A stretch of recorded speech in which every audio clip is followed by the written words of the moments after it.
everybody. Sorry, I'm just getting a little warmed up here. And I was inspired by the Mike and Mike podcast, number 91, Modern Drummer podcast.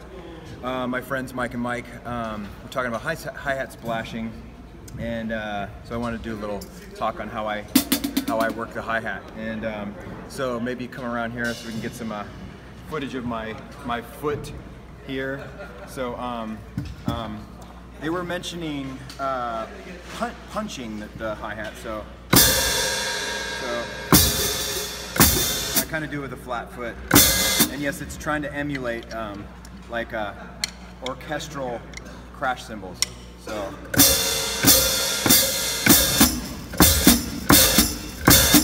it's like almost like a heel toe thing, but actually when you punch it's almost like the whole flat-footed approach. So yeah, so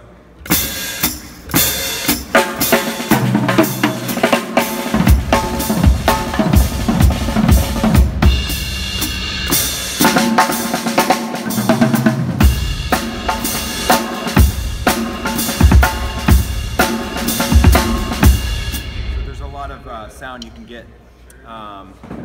with the splashing effect, you know, the close chick or splash chick. Also just like so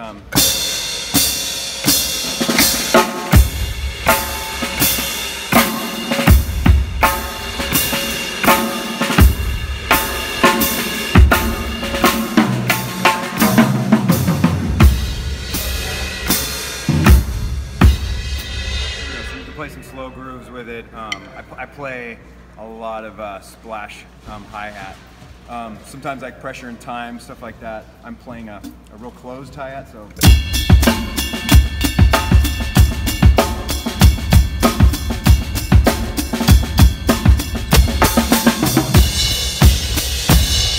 sometimes maybe in the fill I might go into a splash to make the fill kind of explode a little bit more.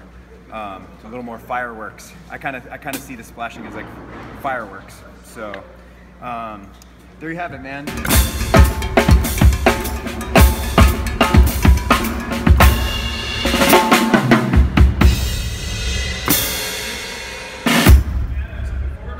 Thank you very much.